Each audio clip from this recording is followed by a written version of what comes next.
Hello friend, my YouTube channel study with Burman में आप सबका स्वागत है। आप सब कैसे हो? उम्मीद करते हैं बहुत अच्छे होंगे। फ्रेंड, यदि आप UP triple SC PT exam या यूपी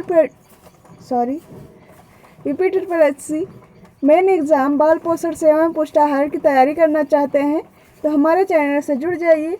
और चैनल से जुड़ने के लिए करना होगा एक छोटा सा काम, यानी जो आपको रेड कलर का सब्सक्राइब बटन दिख रहा होगा नीचे, उसे प्रेस करना होगा और साथ ही बेल आइकन को भी प्रेस करना होगा ताकि हमारे द्वारा आने वाला हर वीडियो आपको सबसे पहले मिल सके। तो देर किस बात की, जल्दी से चैनल को सब्सक्राइब कर दीजिएगा, वीडियो को एक लाइक कर दीजिए और वीडियो को अधिक से अधिक शेयर कीजिएगा। अपनी जितनी भी फ्रेंड सर्कल है आपका, जिन्होंने भी मुख्य सेविका का फॉर्म भरा है, अप्लाई किया है, वो उन सबको शेयर कीजिएगा ताकि सब लोग जुड़ सकें। फ्रेंड, आपका सिलेबस आ चुका है, आप सबने देख लिया होगा उम्मीद करते हैं, और आपकी टॉपिक भी देख लिया। बहुत अच्छे टॉपिक हैं, सारे के सारे टॉपिक अच्छे हैं। हाँ, एक चीज़ आप सबने कल से ही पूछना स्टार्ट कर दिया, पहले भी पूछते थे कि बुक कौन सी लें, तो अभी तो कल ही आपका सिलेबस आया, इतनी जल्दी बुक नहीं आएगी। एक हफ्ते 10 दिन वेट करिए, आपको बुक मिल जाएगी। हमने भी बार बार सर्च किया, गूगल पे भी नहीं दिखा रहा, वैसे भी कोशिश की देखने की, पता किया तो कहीं अभी मिली नहीं। तो जल्दी ही आ जाएगी, जब तक नहीं आती है तब तक हम अपने माध्यम से जितना भी हमें मिल रहा है आपके लिए, जितना भी, वो सब आपको प्रोवाइड करा रहे हैं मटेरियल। और वैसे ही आज हमने फर्स्ट टॉपिक आपका जो है मुख्य सेविका के कार्य एवं जिम्मेदारियाँ, उसमें कुछ पॉइंट्स लिए हैं जो अपनी तरफ से हमने बनाया है। हाँ, इसमें अगर आपको कहीं डाउट लगता है तो आप लोग कमेंट करके ज़रूर बताइएगा। और जिनके मतलब आसपास कोई है अगर मुख्य सेविका, तो आप लोग उनसे ज़रूर पता कर लीजिएगा कि कौन कौन से कार्य होते हैं, और कमेंट करके हमें भी बताइएगा, क्योंकि मेरे आसपास कोई ऐसा भी है नहीं कि मैं पूछ सकूं कि आपको क्या क्या कार्य करने हैं या आपकी क्या जिम्मेदारियाँ होती है। तो आप लोग ज़रूर बताइएगा। कुछ चीज़ें शेयर करने से पता चलती है एक दूसरे से, तो आप लोग निसंकोच हमें बता सकते हैं ताकि सभी को पता चल जाए, क्योंकि ये पहली बार हम भी इसकी तैयारी करवा रहे हैं आप सबको, और आप सब भी पहली बार कर रहे हैं, तो बहुत ज़्यादा किसी को नहीं पता है। हाँ, जितना भी पता है आप लोग ज़रूर बताइएगा। चलिए देखते हैं आज की क्लास। मुख्य सेविका का पार्ट 1 हमने इसलिए लिखा है क्योंकि आपका सेकेंड पार्ट जब आपकी कोई बुक आ जाएगी उसमें जैसा होगा उसके आधार पर बताएंगे, लेकिन अभी हम अपने अकॉर्डिंग बता रहे हैं। इस बात को ध्यान रखिएगा कि हम अपने अकॉर्डिंग बता रहे हैं आपको। अगर इसमें कहीं भी कन्फ्यूजन या कुछ भी लगता है तो आप लोग कमेंट करके ज़रूर बताइएगा। चलिए देखते हैं क्या क्या जिम्मेदारियां होती हैं।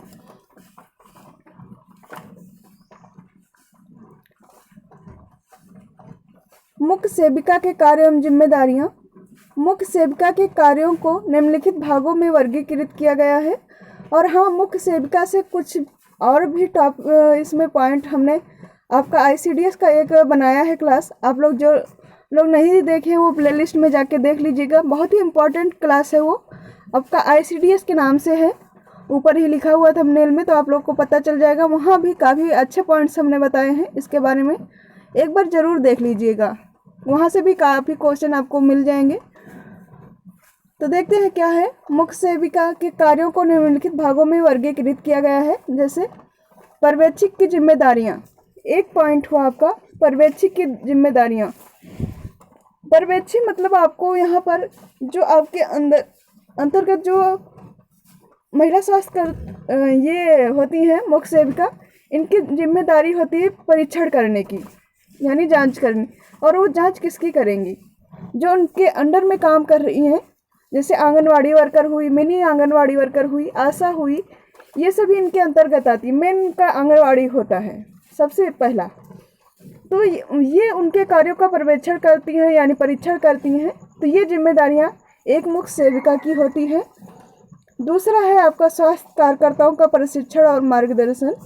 इसमें भी आपको समय समय पर जो स्वास्थ्य कार्यकर्ता होती हैं, जैसे आशा हुई, दाई हुई, ये सभी जो है इनके अंडर में अगर कोई भी गवर्नमेंट प्रोग्राम बनाती है तो उसका प्रशिक्षण जो है इन्हीं के माध्यम से दिया जाता है। यही इनका मार्गदर्शन करती हैं मुख्य सेविका ही।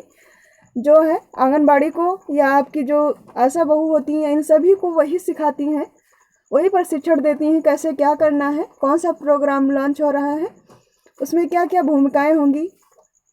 जैसे आपका अभी टीकाकरण होता है या फिर कोई नया प्रोग्राम पोषाहार को ही ले लीजिए आप, तो उसमें जो भी चेंजेस होते हैं पोषण से संबंधित बच्चों को, अभी पहले क्या था पंजीड़ी बंटती थी, उसके बाद काफ़ी चीज़ें बंटने लगी हैं, तो वो सब चीज़ों के बारे में एक जो मुख्य सेविका होती हैं वो स्वास्थ्य कार्यकर्ताओं को समझाती हैं, यानी प्रशिक्षण देती हैं, मार्गदर्शन करती हैं उनका।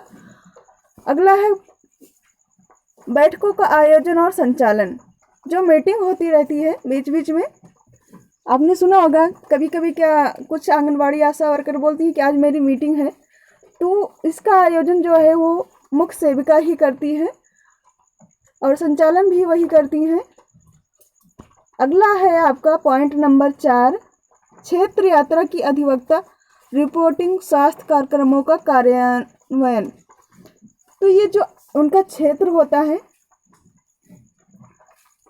एक मुख्य सेविका का जो क्षेत्र होता है वहाँ की यात्रा, यानी कभी कभी उनको क्षेत्र में भी जाना पड़ता है और उसकी रिपोर्टिंग भी करनी होती है। स्वास्थ्य कार्यक्रम जो चलाए जाते हैं गवर्नमेंट द्वारा, उसको यही लोग ही ले जाके जन समुदाय को पहुंचाते हैं, तो उसकी भी रिपोर्टिंग इनको तैयार करनी होती है कार्यक्रमों की। अगला है क्वेश्चन नंबर रोज की आदत बन गई है क्वेश्चन पूछने की, तो यहाँ पर पॉइंट नंबर 5 है स्वास्थ्य और परिवार कल्याण शिक्षा संचारी रोग। ये यहीं तक रहेगा, ये नेक्स्ट पॉइंट है स्वास्थ्य और परिवार कल्याण शिक्षा, ये रहेगा, ये नया आपका पॉइंट है। तो यहाँ पर देखिएगा स्वास्थ्य और परिवार कल्याण शिक्षा, स्वास्थ्य के बारे में जागरूक करना, परिवार कल्याण से संबंधित जितनी भी जानकारियाँ होती हैं स्वास्थ्य और परिवार कल्याण से, वो ये अपनी आंगनबाड़ी को बताती हैं। आंगनबाड़ी जो होती है वो जाके गांव में बताती हैं या अपने जो भी प्रोग्राम करती हैं, जैसे गर्भवती महिलाओं के लिए हुआ और धात्री माता के लिए, स्तनपान कराने वाली माता हुई या किशोरी बालिकाएं, इन सबको बताती हैं। तो ये सभी चीज़ें जो है स्वास्थ्य शिक्षा, ये सभी उसी के माध्यम से होगा, यानी आंगनबाड़ी के माध्यम से होगा। तो जब तक उन्हें ऊपर से यानी मुख्य सेविका ही इसका मार्गदर्शन करेंगी, वही ये सब के बारे में बताएंगी। और अगला है आपका संचारी रोगों का नियंत्रण करना, जो संचार के माध्यम से फैलता है, यानी एक दूसरे से फैलता है। उन रोगों का नियंत्रण करने के लिए जो भी प्रोग्राम चलाया जाता है, जैसे टीकाकरण हुआ या दवा छिड़काव कार्यक्रम हुआ, इन सभी के बारे में कैसे नियंत्रण किया जाएगा। जैसे मच्छर से बचने के लिए सबसे पहले तो मच्छरदानी का उपयोग किया जाता है, सबसे अच्छा साधन है आप नियंत्रण करने का कि आप मच्छरदानी का उपयोग करें सोते समय। और वैसे इन्हीं सब चीज़ों के बारे में जो आपके कह सकते हैं कि लोकल मिल सके, यानी स्थानिक रूप से आपके घर में मिल सके, उन चीज़ों के बारे में ज़्यादा बताया जाता है कि आप इजली कर सको, नियंत्रण कर सको, बहुत ज़्यादा खर्च ना करके कैसे रोगों पर नियंत्रण पाया जाएगा, इन सब के बारे में यही बताएंगी। आगे संचारी रोग के बारे में हम डिटेल से आपको बताएंगे, कौन कौन सी बीमारियां आएंगी इसमें, सभी के बारे में बताएंगे। अगला है राष्ट्रीय स्वास्थ्य कार्यक्रमों का कार्यान्वयन, वही कार्यक्रम जो भारत सरकार या राज्य सरकार द्वारा चलाए जाते हैं कार्यक्रम हुए, जैसे आपका ICDS का कार्यक्रम हुआ, पोलियो का कार्यक्रम हुआ, टीबी कार्यक्रम हुआ, यानी 6 रोग वाला कार्यक्रम। ये सभी जो स्वास्थ्य कार्यक्रम हैं या पोषाहार से संबंधित कार्यक्रम है, इन सभी कार्यक्रमों का कार्यान्वयन किया जाता है इनके द्वारा ही। महत्वपूर्ण घटनाएं, ये हुआ आपका। आगे देखेंगे स्कूल स्वास्थ्य, ये भी एक बहुत बड़ा कार्य होता है इनके द्वारा। ये हमने कई पॉइंट लिए हैं आपको समझाने के लिए कि ये कार्य और ये जिम्मेदारियां होती हैं।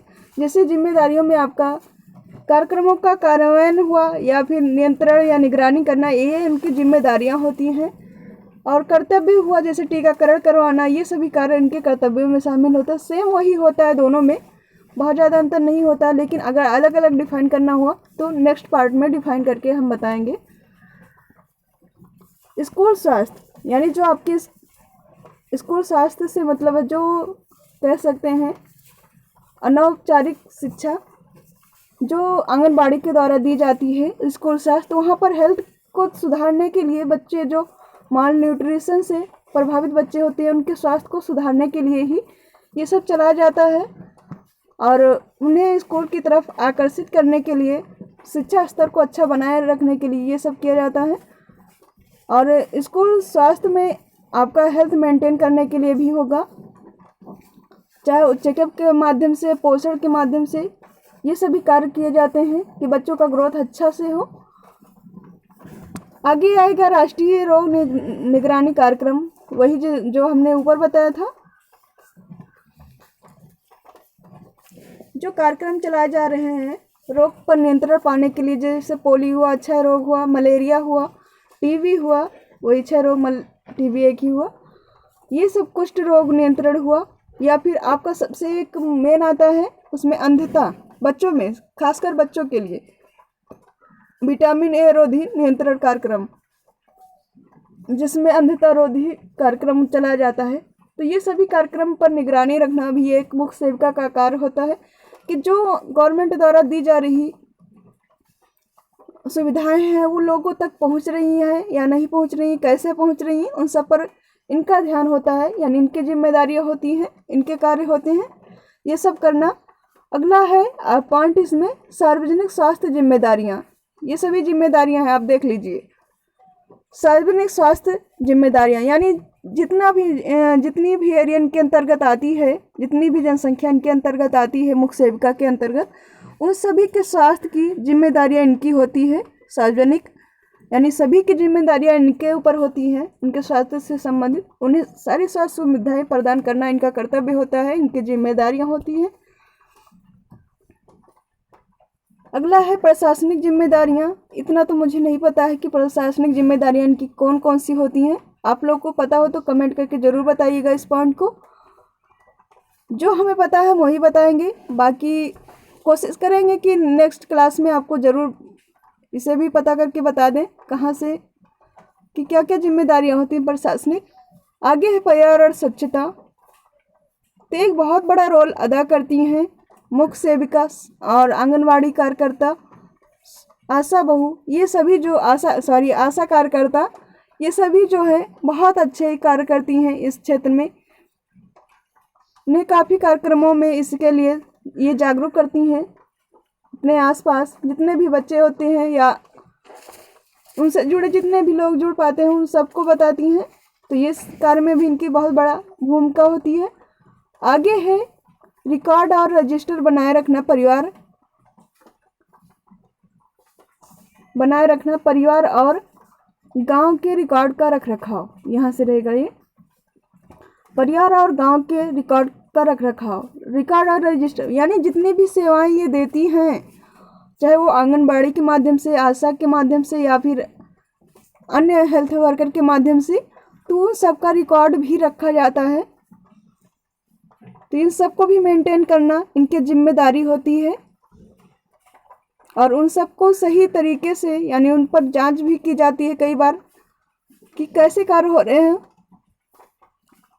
क्षेत्र में, तो वो सभी की निगरानी करना जिम्मेदारियां होती है इनका। अगला है क्षेत्रीय स्तर सेवाएं, क्लिनिक में देखभाल। क्षेत्रीय स्तर यानी जो क्षेत्र उनके अंतर्गत आते हैं उनकी सेवाएं देना भी इनका कर्तव्य होता है। अगला है समुदाय में देखभाल, ये डबल पॉइंट हो रहा है यहाँ पर। समुदाय में देखभाल अलग है, पोषाहार सेवाएं अलग है।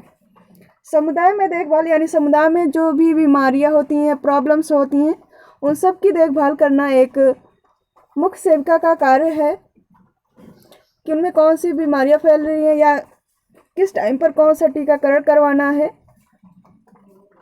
या पोषाहार बांटना है। इन सभी का कार्य जो है वो एक मुख्य सेविका करती है, उसकी निगरानी करती है।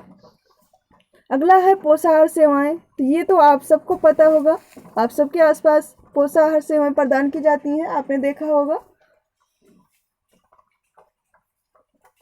चाहे वो मिड डे मील के माध्यम से हुए या फिर अन्य माध्यमों से कई प्रोग्राम चलते हैं, उन सब के बारे में डिटेल से बताएंगे। आज हमने केवल जिम्मेदारियां और कर्तव्य उनके कार्य बताए हैं इस पॉइंट के माध्यम से। 8वां है प्रतिरक्षा यानी टीकाकरण है, जो समय समय पर करवाया जाता है। समय समय पर अधिकारियों द्वारा सौंपा गया कोई कर्तव्य, ये आपका जैसे हुआ आपका गवर्नमेंट द्वारा अभी एक महामारी आई, सबको सब परिचित है उससे, कोविड की जैसे महामारी आई तो ऊपर से आदेश होता है सभी को, ये जितने भी हेल्थ वर्कर हैं सबको कार्य में लगाया गया, तो वो कर्तव्य होता है उनका, उसे करना होता है सबको।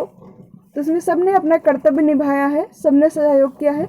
इसी तरह के कार्य भी दिए जाते हैं ऊपर से अधिकारियों द्वारा, तो सबको करना होता है।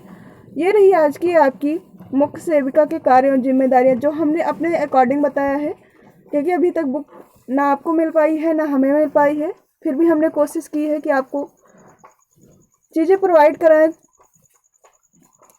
तो ये रही आज की क्लास। कैसी लगी आपको क्लास ज़रूर बताइएगा और पूरी क्लास वॉच ज़रूर कीजिएगा, बिना वॉच के आप मत जाइएगा। और आप सबसे रिक्वेस्ट है कि चैनल पर पहली बार विजिट कर रहे हैं तो प्लीज़ चैनल को सब्सक्राइब कर दीजिएगा, वीडियो को एक लाइक कर दीजिएगा और वीडियो को अधिक से अधिक शेयर कीजिएगा। मिलते हैं नेक्स्ट क्लास में।